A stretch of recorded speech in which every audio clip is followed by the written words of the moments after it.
Hello ladies and gentlemen, I am Kenneth Updike and I would like to welcome you to part 2 of the Cub Cadet original. Last night we left off with the discussion on the 7 horsepower Kohler engine. Tonight we will begin with the chassis.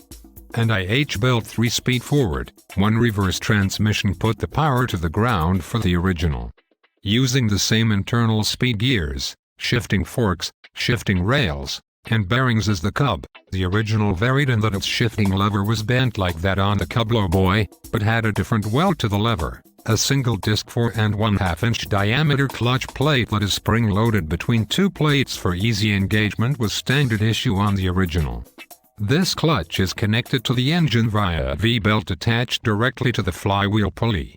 The clutch shaft was supported at the front by a sealed bearing with locking collar and a set of flanges.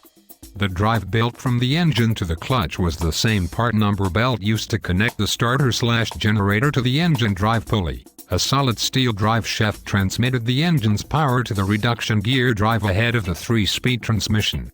A rubber vibration-absorbing disc was used at the gear reduction box drive coupler.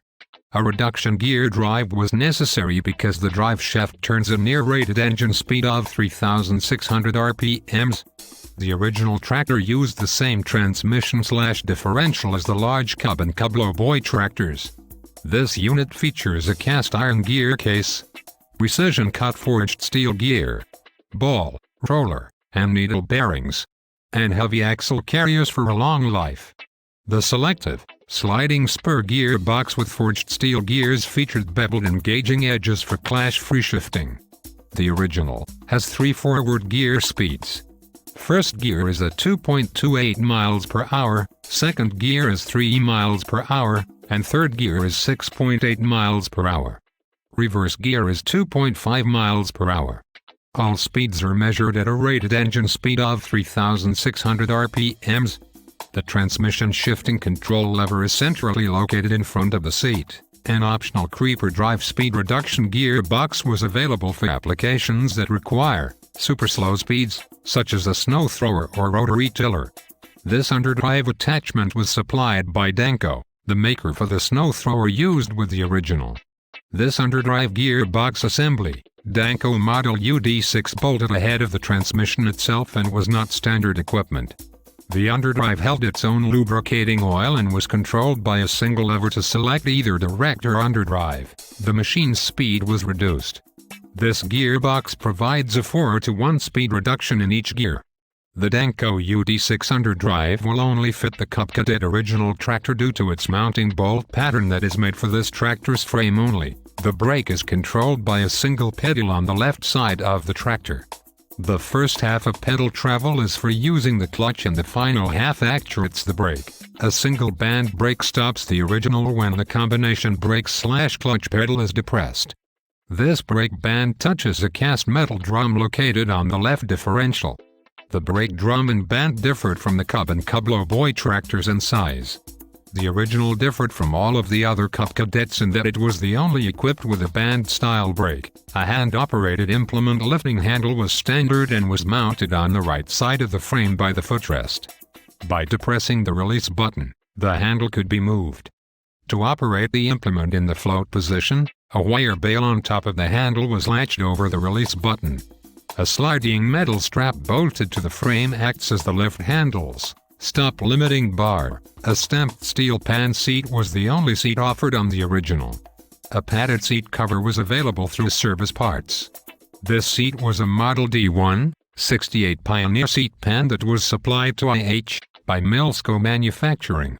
A C-shaped seat spring offered 3 seat mounting holes to allow the seat to be adjusted to operators of all sizes. A one-piece, stamped steel hood covered the engine and battery. This hood could be tilted forward to allow access to these items. Ironically, the hood blueprint lists this as being made for the Cubette, not the Cub Cadet Industrial. The hood attaches to a large cast iron grill housing. Neatly tucked into the grill housing is the grill screen. Originally planned to use an expanded aluminum screen, but replaced it with an expanded steel screen from Designers Metal Corporation in August 1960. Rear wheel fenders were an available option. These fenders were actually modified boat trailer fenders and were supplied by Saginaw sheet metal parts. When an original has rear fenders, a fender mounting platform is placed under the seat. This platform is what the fenders bolt to and can be used as a handy storage tray for small tools. Twin red oval-shaped reflectors were also a part of the fender package. These were mounted in the center top lip of each fender. The rear shell fenders offered for the original were not offered for any other model Cub Cadet. The rear fender attachment was a dealer-installed accessory. A square, fabricated metal utility box was also available. This box bolted directly to the rear cover of the differential and included a drawbar extension plate. The utility box was a dealer-installed accessory. The front axle is an alloy cast iron, C-section beam design that is center pivoted with 27-inch fixed wheel tread spacing. The axle is supported by a pivot pin bolt in the front main frame crossmember. The wheel spindles are held onto the axle by two steel collars with roll pins, and the originals built up to serial number 10,332. After serial number 10,332, the wheel spindles were drilled and tapped at the top, and 7/16-inch bolt and flat washer were used to retain the spindle to the axle. The front wheel spindles each have grease zerks in their axle housing bore, but any additional bushings or bearings for spindle support were not used. The steering gearbox was supplied by Ross Gear. The Ross S10 steering column assembly had a 12:1 steering ratio at center and 8:1 at the end of turns. Well folks, that brings us to the end of part 2 on the Cub Cadet original. Stay tuned tomorrow night for our final part 3 to the series on the Cub Cadet original. Remember, why farm half when you can farm all? Thanks for watching and good night.